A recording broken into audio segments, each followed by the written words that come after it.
Hey fam, welcome back to the channel. It's your boy Zach. Today I'm going to be breaking down the good, the bad, and ugly of the most off-the-wall, bonkers superhero movie we had since Deadpool 1. I'm talking about James Gunn's The Suicide Squad. Let's talk about it. Let's start with the good.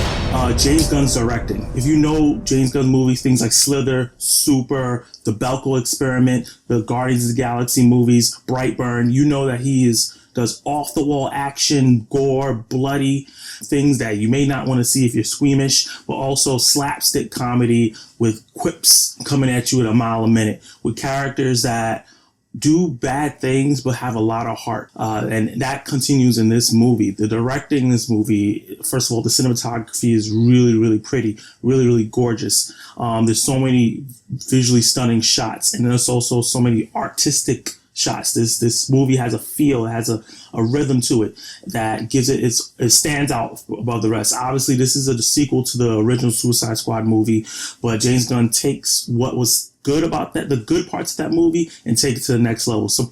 Which surprisingly, a lot of the story beats and story elements in this movie was in the original Suicide Squad back in 2016, but he adds a layer to it that wasn't there in that first movie, and brings in D and C-list DC villains and anti-heroes that don't get a lot of shine, and I really appreciated that. We didn't get a bunch of cameos from a bunch of villains that we know. It's these characters that we don't know, and we're getting to learn. We're getting a little bit of their backstory, and from the action to the jokes to some of the visual cues and things he did to transition from one moment to another were all great. This was a James Gunn movie through and through, and I really enjoyed what he did here when he was unleashed from the chains of Disney. Another thing that was great about this movie that was missing in the original Suicide Squad movie is the heart. There's a surprising amount of heart in this movie for a movie that's about a bunch of evildoers, bad guys that do a whole bunch of killing and a lot of bad shit.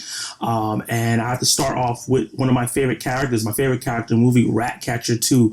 She was amazing. This is a good example when they gender bend a character to the character's benefit. I think that she played this character with a lot of likability. She was the heart of this movie. She was the heart and soul of this movie in terms of like the bad people being in a situation that might not be just that bad. The one person that you can root for in this group of terrible people. And right after her is Harley Quinn. From the original Suicide Squad, she was a standout. If you watch Birds of Prey, she was great in that. Margot Robbie was born to play this role. She's Harley Quinn through and through.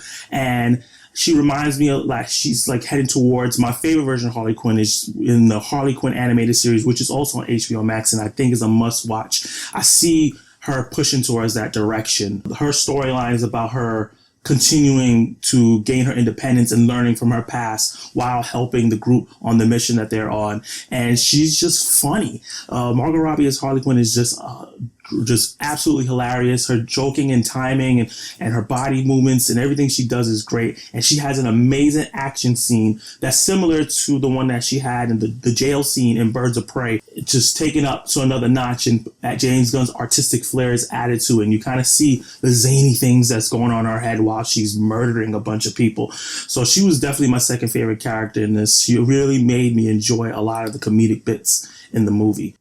The next character I really liked was Polka-Dot Man, a character that has been a butt of many jokes in the comic books if you're a comic book reader, and never taken seriously. But James Gunn found a way to make this character not only terrifying with his powers, but also very interesting. I really wanted to know about his history and what was going on with the character, and he was like the glue of the team, kind of. He was quiet, but he talked when he needed, and he was down for the cause and with everything, and his powers were so cool. You think when you hear something like Polka-Dot Man, you think of something ridiculous, but when he used his powers, it was absolutely amazing and visually stunning. I was really excited to get more of the character and get his backstory when they finally revealed it. And my next character, somebody we didn't get a lot of backstory, but that was really funny, was King Shark. I really enjoyed his character. And another character that I feel like is getting close to the versions that I like, he's also in the Harley Quinn show, and that version, King Shark's my favorite version in any game, comic, movie, the one from the animated series. And it feels like this version of the character that's in this movie that's voiced by Sylvester Stallone did a great job, by the way. is heading towards that direction. He's funny, dangerous, scary, but you just want to kind of hug him and cuddle him and stuff like that. He's a man shark, very scary, will swallow you whole, but there's something about him that makes you just want to give him a hug. And characters do that in this movie. And I really, really enjoyed his character arc from dangerous, mindless shark to something like he was kind of becoming a little bit more human. My next favorite character I would have to say is Peacemaker. John Cena has done a great job in this role. If you're a wrestler fan, you know John Cena as the goody two-shoes, salute the troops kind of guy. But in this movie, he is the exact opposite of that. He is a piece of shit. He's a crappy, bad person, but he's so funny. His quips are hilarious. All his jokes land. You see a lot of the jokes in the trailer, so there's not any like extra jokes in this that like are superior to what was in the trailer, which sucks. Hopefully you go into this blind, but he's really entertaining, and there's a twist with his character that I didn't see that elevated his character to me completely from just like a joke character that looked like he's wearing a toilet on his head to somebody that I want to see more of. And last on my list will be Bloodsport. The only reason he's last on my list because Idris Elba is great.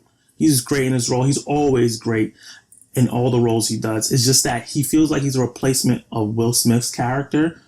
Like this was supposed to be Deadshot from the original movie, but they decide, Will Smith couldn't do it because he has other obligations. So they brought him in, and he's almost the same exact character. Marksman that's deadly with anything in his hands and can shoot really well and has cool guns. And he has a daughter that, he cares about, that kind of storyline, so that nothing was new or fresh with him. I would play the character to me better than what Will Smith did in the 2016 movie, and I think he just had more to do. The comedy in this movie is just straight slapstick and off the wall with a bunch of quips, a lot of body humor. There's a specific joke with John Cena when they're camping out, trying to make their first move that is so crazy and ridiculous. I couldn't believe this isn't a comic book movie that's part of DC, that I'm pretty sure is going to be memed tons once more people get to see the movie. The comedy in this movie and the gore in this movie, it's not going to be for everybody. There's some people that's good, if you're squeamish or you don't like seeing a lot of gore, this movie is not going to be for you because there's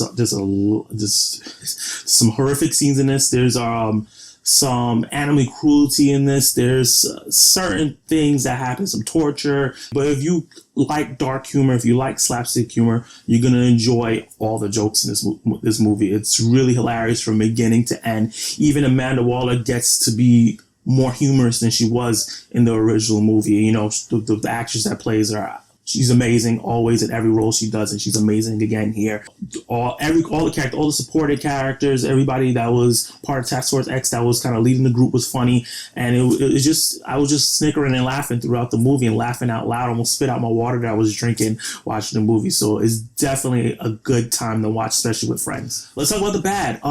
Overall, I think the good outweighs the bad, but this is not a perfect movie. There are some things that I wasn't feeling that great. Like obviously this is a movie about bad people, so there's no good guys. I guess there's a small group of good guys because this story is the Suicide Squad going into a country that's kind of in war, and the uprising they're the good guys, but we don't spend a lot of time with them. We don't get a lot of character development, and something that happens with them, which was played for a joke, kind of turned me off a little bit when I found out what was going on. But they're the only good people in this.